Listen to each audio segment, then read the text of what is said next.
All right, so I just wanted to talk to you about how I'm using the B500 for some product photography. So I don't do a ton of photos anymore, but we do have one retainer client where we have to deliver product photos like this. So what I've been doing is just putting it on the, I think it's an 85 centimeter lantern, and it gives a beautiful soft light, which I love for product photos. And then I'm always a fan of just top-down lighting, especially when you're doing a flat lay.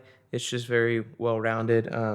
This thing has been awesome. So I know that most people would typically use like strobes for product photos, but since I primarily do video, I don't want to invest a ton into strobes. So I do need a light like this that's strong enough for me to stop down to like f8, f11, and 500 watts is plenty of power to do so. So this is just, a little look into how I practically use a light like this in my studio.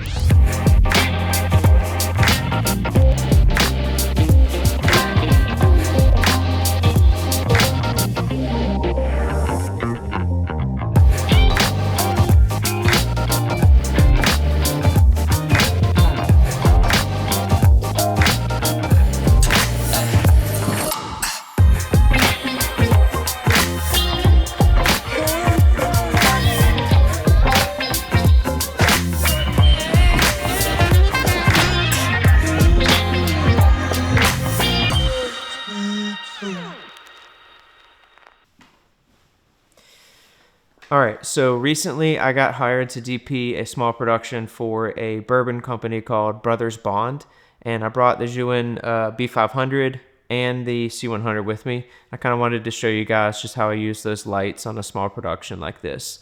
We did have some BTS, but had some audio difficulties at the beginning, so I'm going to kind of just talk through a little voiceover of how I'm lighting these scenes, kind of what I'm doing with the camera, and we kind of fixed the audio issues halfway through, so you'll hear me kind of pick up on set. All right, so the main focus of this production was to highlight the new labels and branding they had on these bottles. So here I am setting up the B500 just on a C-stand, trying to dial in just our main key light here. So this light held up great on set. It was plenty of output. I typically like to shoot on the warmer side, the Kelvin scale, so most of the time I'm around the 3,000 to 5,000 range. I think we went pretty warm on this shoot, about 3,000. So this is kind of just me plugging it in. I have the 85 centimeter lantern. I've been loving this modifier. Super versatile and kind of just allows you to get a little bit of everything. So you can see I have the bourbon bottle on a just cheap Amazon like rotating Lazy Susan. And the goal for this is just to get some kind of macro label shots as the bottle spins here. So I am rocking the DZO Vesper Primes. I love these things. The 90mm is actually one of my favorite lenses. Here I am just adjusting the angle of the light. When you're shooting bottles or anything reflective, unfortunately it's kind of tricky to get the light in the correct position, so it's still getting a bad reflection, so decided to bounce the light, and this will allow me to not have such a small source that's reflecting off the glass bottle. So I still wanted a little bit more of a wrap, so here I am using just like a 501 reflector to just kind of bounce through and wrap some of that light around the front of it a little bit more. This is a good example of why having a stronger light, like a 500 watt light, is super important, because it will give you the power that you need to bounce and have a much larger source. Setting up the C100 behind the bottle, back against the bar. This is just going to kind of give like a nice backlight and illuminate some of the cool glasses behind it. I'm using the ZY Vega app to kind of A/B these lights. So that's the C100 on and off. And then I quickly connect over to the B500 This is kind of just demonstrating the key coming from the right of the frame there. So I still felt like I needed to have a little more of a wrap around the bottle, so I'm just bringing this bounce slightly around to kind of fill the front of the label. I use an FX3 with the 50mm Vespid for a little top-down shot. For this main kind of opening sequence, I had a dolly that I was pushing in on.